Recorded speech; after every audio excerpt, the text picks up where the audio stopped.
Support comes from the Missouri Forest Products Association, providing more than 41,000 jobs in the production of wood pallets, railroad ties, white oak barrels, hardwood floors, and more.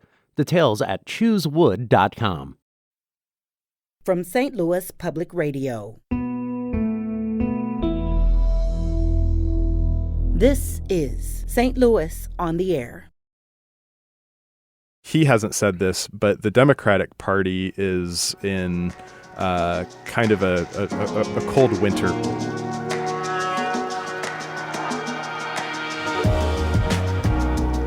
I suspect that the calculus is that a moderate candidate could soak up some of the vote. You're tired of divisive politics, these latest allegations and history of scandal. And I think a lot of people are. To what extent that's going to be able to reflect on Wood as a candidate is a little harder to tell. I'm Rod Milan.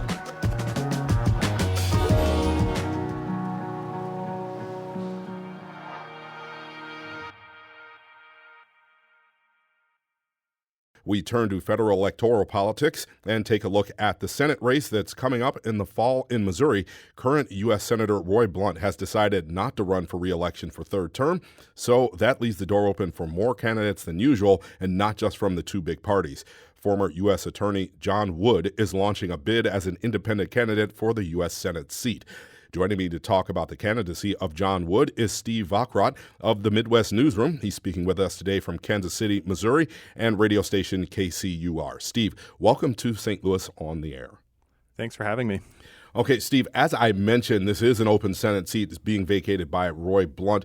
It has, of course, attracted heavy competition from Republican candidates, and those candidates are competing for a base from former President Donald Trump.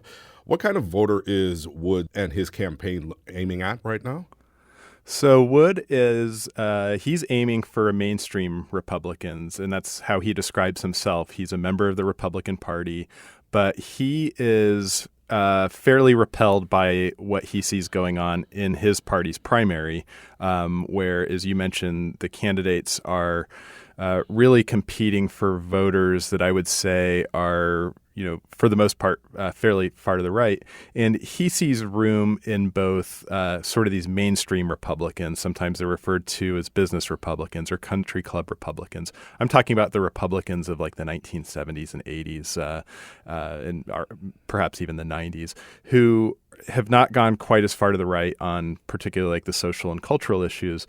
I think he sees that there is a lane of people who are sick of how divisive politics have gotten in Missouri and elsewhere in the country, as well as probably some independents and some Democrats who don't really want to take part or vote for whoever comes out of the Republican primary. We'll see if his read on the Missouri electorate is right. I mean, there's an argument that his read is a pretty optimistic one, but it's there's a few unusual circumstances around this particular election that maybe give him maybe a better shot than a lot of independents have had in the past. What do you think those unusual circumstances are? Well, one of them is the possible reemergence of Eric Greitens. He is, of course, the Republican governor of Missouri who had to resign amid scandal in 2018. And so he's running for Senate again. Most polls put him at or near the top of the Republican primary. And that's despite allegations earlier this year by his ex-wife that he physically and emotionally abused her and their children. And if you think back to 2012 when, Todd Aiken was running for Senate and he made a remark about, the legitimate rape remark, and that really sunk his candidacy against Claire McCaskill.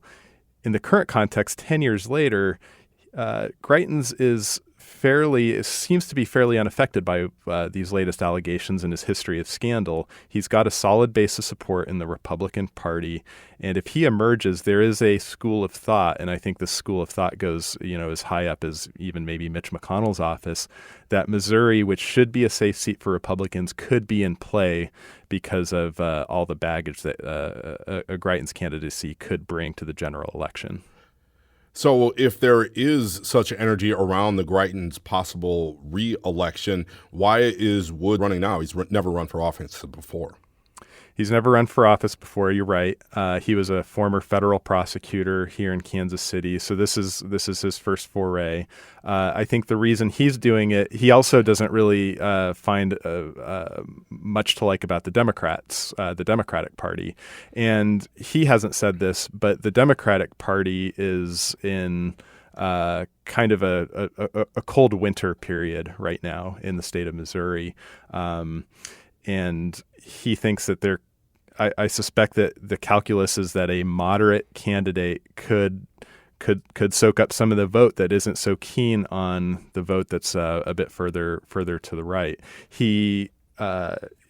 John Danforth made a call for an independent candidate to jump into this race. Danforth, as a lot of your listeners will know, has had misgivings about the direction of the Republican Party, but he also won't. Like Wood, he won't go with the Democrats, despite the movements of the Republican Party over the last few years. And so he's called for an independent candidate.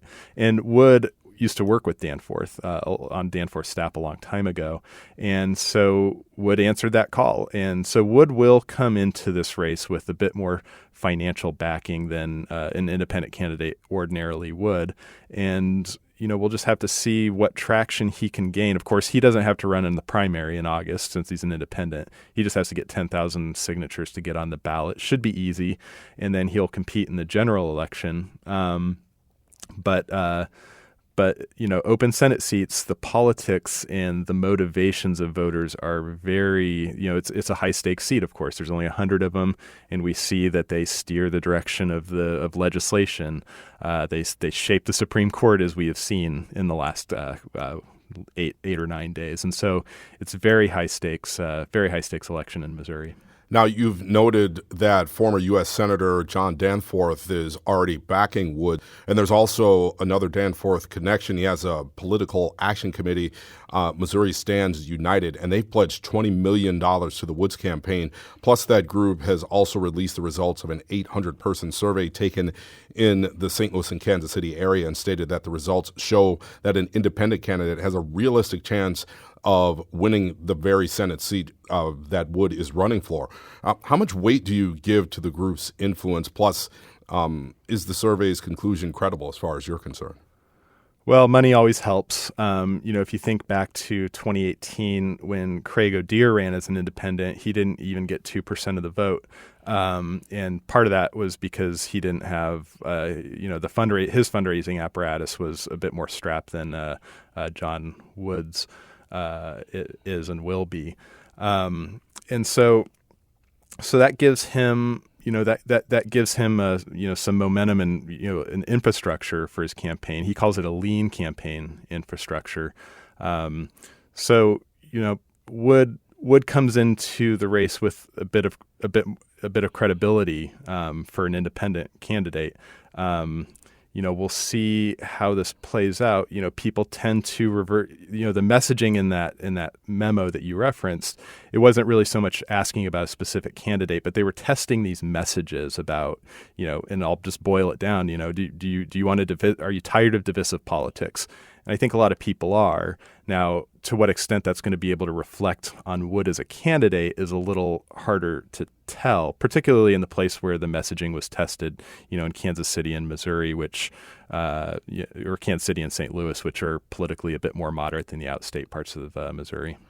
And one quick last question for you. How does Wood match up to all the other Democratic candidates? We've been talking about the Republican candidates, but unlike Republicans, his belief in the legitimacy of the 2020 election really is not going to make him an outlier to those voters quickly. Yeah, I mean, the big obstacle with the Democrats is a lot of their candidates aren't terribly well known, particularly like the Republicans are. I mean, the leading candidates on the Democratic side are Lucas Kuntz, Trudy Busch Valentine is a latecomer to the Democratic primary, and Spencer Toder are kind of the main ones. And there's all kinds of, there's a bunch of what I would call minor candidates for both parties, but, those are the main ones. And so, I haven't seen a lot of indication that their candidacies are really catching fire. I mean, they have money, they're raising money, but money does not always equate to popularity. It could mean popularity later on, but I'm not seeing a whole lot of movement on the Democratic side in this race. So that's Steve Vockrodt, reporter for the Midwest Newsroom, joining us today from Kansas City, Missouri at station KCUR. Steve, thank you very much for joining us. Thanks for having me.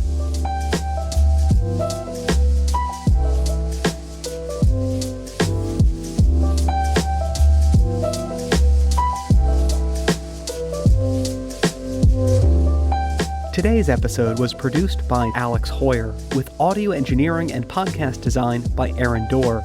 Our executive producer is Alex. Our podcast proudly supports St. Louis artists by using music from Life Creative Group. St. Louis on the Air is a production of St. Louis Public Radio.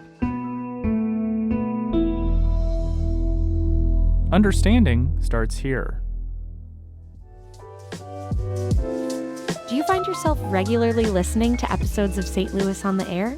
Suggest us to a friend you think might enjoy our conversations. And leave us a review and rating on Apple Podcasts on the App Store. It's the simplest way to help people discover our show. Thanks. St. Louis Public Radio is a member-supported service of the University of Missouri St. Louis.